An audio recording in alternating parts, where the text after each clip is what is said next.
Gabonaises, Gabonais, mes chers compatriotes, aujourd'hui, cela fait exactement 1 an que les forces de défense et de sécurité, réunies au sein du Comité pour la transition et la restauration des institutions, CTRI, ont pris la décision courageuse de mettre fin à l'ancien régime, suite à une élection générale dont les résultats tronqués auraient inévitablement entraîné, comme en 2016, des contestations, des dégâts matériels et des pertes en vies humaines. Cet acte a spontanément été baptisé coup de la libération. Cette dénomination ne traduit pas uniquement la libération politique de notre pays. Elle traduit aussi la liberté d'expression, la liberté d'entreprendre et surtout la liberté de rêver d'un Gabon nouveau, prospère et digne d'envie. C'est cette expérience que le CTRI s'est fixé comme objectif à concrétiser. Mes chers compatriotes, au moment où nous célébrons ce premier anniversaire de la libération de notre pays, l'heure pour moi n'est pas au bilan. Je préfère laisser le peuple juger de lui-même le chemin parcouru et se faire sa propre idée au regard des réalisations accomplies à ce jour, avec détermination et pragmatisme. Toutefois, il vous souviendra qu'après le coup de la libération, nous avons consulté les forces vives de la nation. De cet échange est née l'idée d'un dialogue national inclusif. Je me réjouis de la réussite de ces assises, dont les propositions seront soumises au référendum, qui aura lieu dans les prochaines semaines, conformément au chronogramme de la transition. Nous avons entamé la tournée républicaine afin d'expliquer aux populations de l'arrière-pays les raisons du coup de la libération. Force a été pour nous de regretter amèrement la précarité généralisée dans laquelle vivent nos populations. Les infrastructures sont obsolètes et quasi inexistantes dans certaines régions. Le taux de chômage est très élevé. On dénombre trop de maux qui accablent les Gabonais. À l'épreuve des faits, nous avons décidé de mettre le pays en chantier, de relancer l'activité économique et de promouvoir la création des richesses en mettant en place des mécanismes d'aide et d'accompagnement. Pour répondre aux besoins les plus urgents des populations, une enveloppe de 63 milliards a été mise à la disposition des 9 provinces pour s'autonomiser et relancer leurs activités. C'est également le lieu de préciser que la transition a hérité d'une lourde dette.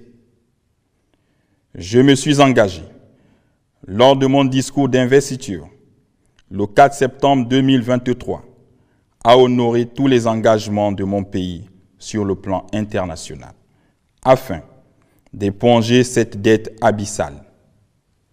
Mais le remboursement de la dette ne saurait constituer un frein à nos ambitions, ni se faire au détriment des aspirations légitimes du développement du peuple gabonais. En cette difficile période de la transition, la République gabonaise invite les bailleurs de fonds à soutenir son effort vers le développement. Peuple gabonais, en prenant conscience de l'ampleur de notre dette, il va de soi que le développement de notre nation devrait nécessairement passer par la valorisation de nos ressources. Chers Gabonais, mettons-nous au travail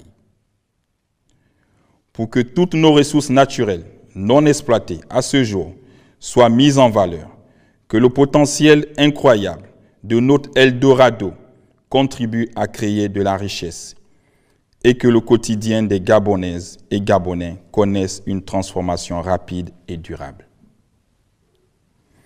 C'est aussi l'occasion pour moi de vous dire qu'en rachetant Assala Énergie contre vents et marées, j'étais parfaitement conscient du potentiel pétrolier qui regorge notre sous-sol. À cet égard, après la découverte faite sur le permis de Mutamba-Iroro, entre Gamba et Atora, je vous annonce l'exploration de 2 nouveaux permis, à savoir Ozingo 2 et Ziembu 2, dont l'exploitation va incessamment commencer avec la GOC. Mes chers compatriotes, depuis notre arrivée aux commandes de l'État, le CTRI a toujours agi pour une société plus équitable et plus juste, en abolissant les privilèges et en ramenant les Gabonais dans les secteurs où ils étaient fortement marginalisés. Progressivement, nous allons permettre que le secteur du transport urbain et suburbain soit dominé par les nationaux. Car, sur près de 10 000 taxis en circulation dans l'ensemble du pays, moins de 10% sont conduits par des nationaux. Je m'engage à ce que cette statistique change dans les 5 années à venir. Longtemps privés d'une compagnie aérienne nationale, nous avons décidé de la création de Fly Gabon, dont j'ai eu l'honneur de lancer officiellement les activités. Celle-ci obéit à notre volonté de maîtriser le secteur du transport aérien national. Cette compagnie nous permettra de retrouver la grandeur de notre pays sur la scène internationale. Peuple gabonais, notre pays souffre d'un manque d'infrastructures routières. D'ici fin 2030, nous devons construire 2591 km de routes à travers l'ensemble du pays. Ce linéaire concerne les tronçons prioritaires qui permettront, dans les 6 prochaines années, d'améliorer la mobilité et l'accessibilité des biens et des personnes, tout en désenclavant les régions reculées. Cela favorisera également le développement de l'agriculture, réduisant ainsi notre dépendance alimentaire, et stimulera le tourisme, un secteur clé de notre politique de diversification économique. Les infrastructures hospitalières ne sont pas en reste. 5 pôles de spécialités d'excellence sont en construction, notamment un pôle de spécialité cardio-neurovasculaire à Andem, dans l'Estuaire, un pôle de spécialité multidisciplinaire et éducatif de l'enfant en situation de handicap à Port-Gentil, dans l'Ogooué maritime, l'hôpital militaire de Ndjolé, dans le Moyen-Ogooué, pôle de spécialité en traumatologie, devrait être finalisé très bientôt. Pour Franceville, un pôle militaire de spécialité d'uro-nephrologique et de transplantation rénale. Et enfin, dans le Wellington, un centre polyvalent d'ophtalmologie, Habitam. Sur un tout autre plan, le besoin d'un logement décent reste une préoccupation pour plusieurs compatriotes. L'engouement suscité par la mise à disposition de 500 parcelles à Igoumié, dans la commune d'Ovendo, fruit d'un partenariat public-privé, en est la parfaite illustration. Cette opération se poursuivra avec la mise en exploitation de 40 hectares en plus pour 800 parcelles de 500 mètres carrés viabilisées avec titre foncier. À ce sujet, j'annonce qu'une vaste opération de régularisation de titres fonciers au profit de tous les compatriotes sera lancée dans les jours à venir. De même, nous prévoyons construire 1900 logements sociaux de 2 et 3 chambres pour les fonctionnaires, en suivant le modèle conçu pour les militaires, où la prime de logement mensuel constituera l'hypothèque permettant de financer l'acquisition du logement. À marge des fonctionnaires, d'autres mécanismes sont en cours d'étude, lesquels concerneront le secteur privé et les catégories dites économiquement faibles.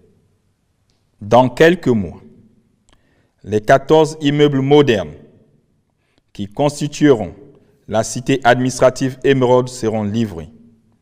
Cette avancée infrastructurelle significative va changer la physionomie de la ville, mais surtout aidera l'État à réaliser près de 30 milliards d'économies par an, en permettant aux différents ministères locataires de disposer de leurs propres locaux.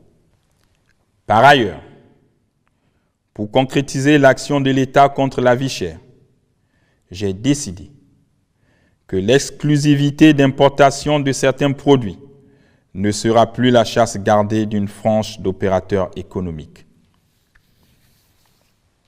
Je veux privilégier le marché de concurrence pure et parfaite et permettre à tous les Gabonais de s'approvisionner au prix adapté à leurs revenus. Pour hisser notre pays à ce niveau d'assainissement économique et social, il nous faut disposer d'un système judiciaire fort, équitable et indépendant. Les réformes impulsées par le dernier Conseil supérieur de la magistrature devront être perçues comme l'acte inaugural de cette nouvelle administration judiciaire au service de l'État de droit. Gabonaises, Gabonais, un an après le coup de la libération, notre État est en train de se reconstruire autour des valeurs et des grands principes républicains. La nouvelle constitution de notre pays obéit à ces principes. Elle garantit au peuple gabonais le respect des libertés fondamentales et l'état de droit. Notre nation se trouve à un tournant décisif de son histoire. Nous avons entrepris de grandes réformes pour rebâtir un Gabon plus fort, plus juste et plus prospère. Notre travail ensemble n'est pas terminé, mais il est bien engagé. Nous avons amorcé le changement et nous devons continuer sur cette voie avec détermination et pragmatisme. Pour nous le rappeler sans cesse, cette journée de la libération sera instaurée et célébrée de manière tournante à travers les différentes provinces. Mes chers compatriotes, amis de la liberté, je sais compter sur votre attachement à ce pays, sur votre ardent désir à le voir reconquérir la place qu'il mérite dans le concert des nations. Que Dieu et les mains de nos ancêtres accompagnent notre essor vers la félicité, honneur et fidélité à la patrie. Je vous remercie.